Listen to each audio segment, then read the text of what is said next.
O Brasil está se preparando para lançar uma campanha internacional de promoção do feijão como a proteína verde do mundo, com potencial para substituir com vantagens as já existentes no mercado.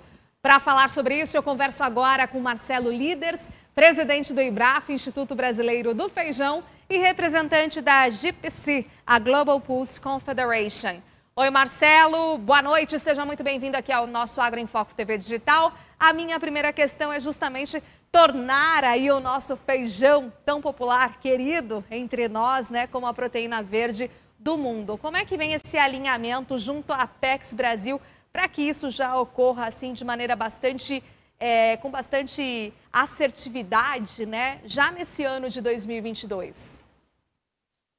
Boa noite, Renata, é um prazer estar aqui com você e falar desse assunto, falar do nosso feijão, né? E ainda mais trazendo boas notícias. Nós alcançamos mais de R$1 bilhão exportados de feijão ano passado, de feijões coloridos, né? Uma vez que feijão carioca não tem exportação, mas feijão rajado, feijão mung, que é o feijão que faz moyashi, feijão vermelho, feijões calpis, até mesmo o feijão preto.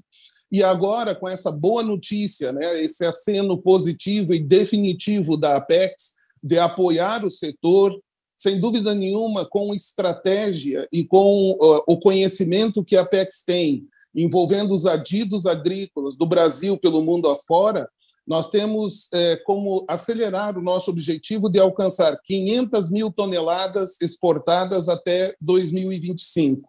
E como proteína verde, Renata, não somente o feijão como nós conhecemos, o feijão em grão, mas muito provavelmente nós vamos ter um avanço bastante grande também, tanto no mercado interno quanto no mercado externo, do uso das proteínas que o feijão contém. Então, tem aí os produtos à base de feijão, que começaram com as farinhas, né, as pessoas que têm problemas com a farinha de trigo, com glúten, etc. E agora ele vai evoluindo já para as carnes ou tiras vegetais, através da proteína isolada de feijão e também até mesmo da proteína concentrada, que acaba sendo matéria-prima para uma série de produtos e que nos deixam bastante animados de que os produtores vão ter excelentes oportunidades nos próximos anos e já agora em 2022. Falando também sobre essas novas cultivares, variedades recentemente lançadas em dezembro pelo IAC, Instituto Agronômico de Campinas, como isso pode dar mais aí oportunidades tanto para os produtores quanto para os consumidores e exportadores também, falando em feijão mais gourmetizado, digamos assim?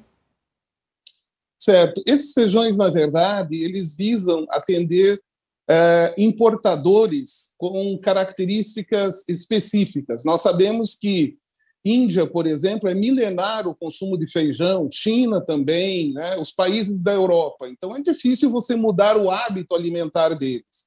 Como o Brasil tem o grande privilégio de ser um país continental e nós temos já uma certa produção de feijão vermelho, uma produção de feijão rajado, alguns feijões mais claros, essa diversificação ela foi organizada, de certa forma, pelos pesquisadores do Instituto Agronômico de Campinas. Então, no IAC, eles buscaram entender, primeiro, o que é cada país, quais são as exigências de cada país, quais são os tipos de feijões, mas sempre cuidando de que sejam feijões que o brasileiro conhece, que o brasileiro consome, que já faz parte do nosso dia a dia.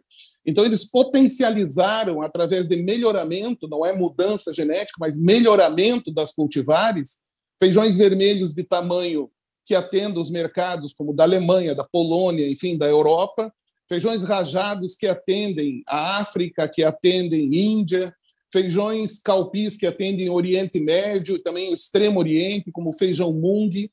São excelentes novidades que o IAC, depois de pesquisas que foram estendidas durante 15 anos, para você ter uma ideia, para chegar e poder entregar para os produtores esses feijões devidamente adaptados ao nosso microclima de cada região do Brasil. Muito bom. Falando agora um pouco, né, desse mercado para tornar aí o feijão como uma grande commodity, com mercado futuro, bem precificado. Como é que a gente pode alcançar essa meta também defendida por você como presidente, Marcelo? Em primeiro lugar, nós iniciamos lá em 2017 uma referência de mercado, porque o feijão vai mudando ao longo do ano os polos de produção. Todos nós sabemos, nós temos polos diferentes, feijões diferentes em épocas totalmente distintas.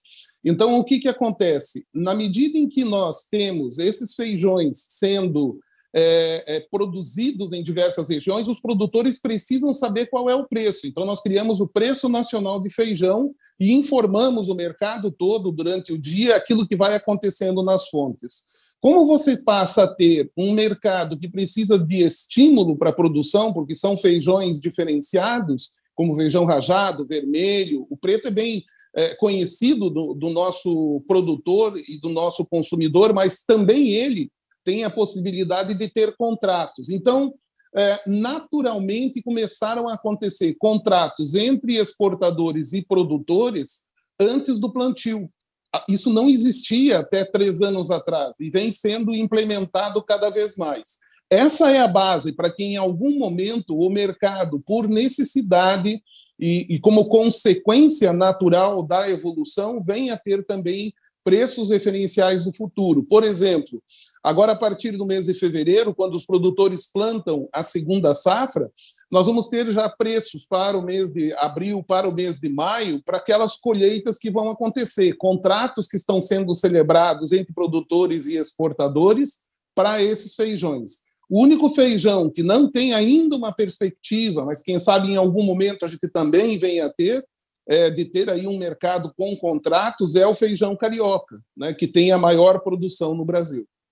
Excelente. Agora também falando um pouco sobre as safras do feijão para esse ano. A gente sabe de vários estados produtores das várias safras, porém tivemos uma situação bastante complicada quando a gente fala em adversidade climática, atingindo aí em cheio as regiões produtoras.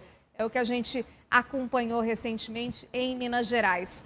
Com isso, diferente aí de preços arrefecidos que a gente teve de outros produtos agrícolas, outras culturas, o feijão a gente tem aí uma valorização muito importante. Então, a gente pode esperar essa tendência de alta, principalmente frente à questão climática, Marcelo? Eu acredito que sim, são fatores que vão se somando. Agora, no mês de janeiro, quais são os fatores que nós temos identificado para uma evolução dos preços ao redor de 20%, 25% entre o feijão preto e o feijão carioca? O primeiro deles é, sem dúvida nenhuma, a estiagem na região sul. Quando você tem estiagem, você não tem um produto danificado que de alguma forma pode ser aproveitado. Simplesmente não há o feijão produzido. Aí você tem Minas Gerais com excesso de chuvas em algumas lavouras aí, e tem um outro fator que é a área menor. A cada ano nós temos tido uma área menor na primeira safra, um aumento da produção lá na terceira safra. Então o Brasil precisa começar a entender e aprender a lidar com isso.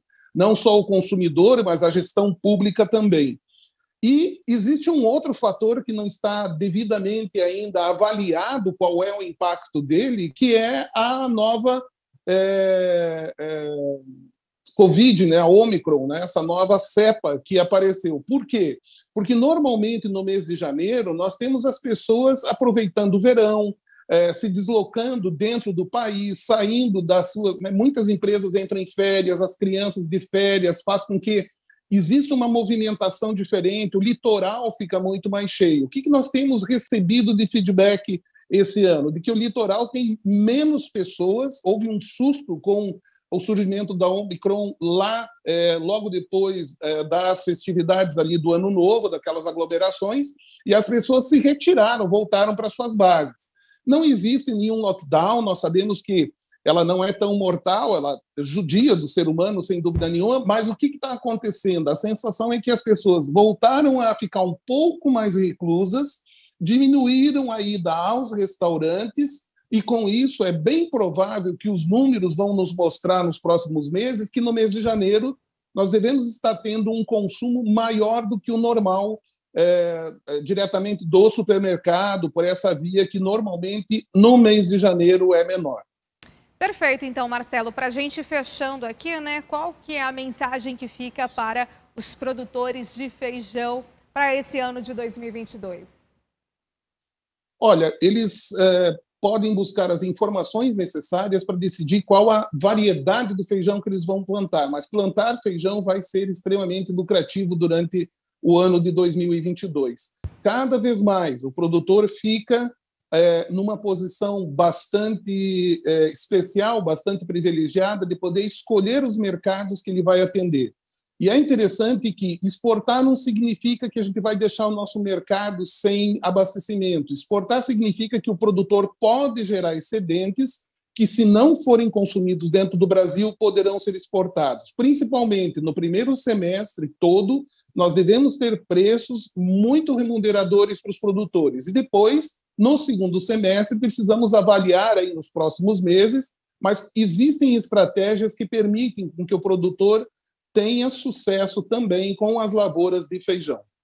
Perfeito, então, muitíssimo obrigada por sua participação aqui hoje. Tenha uma ótima noite, até uma próxima oportunidade. Boa noite, Renata, foi um prazer. Prazer é o nosso.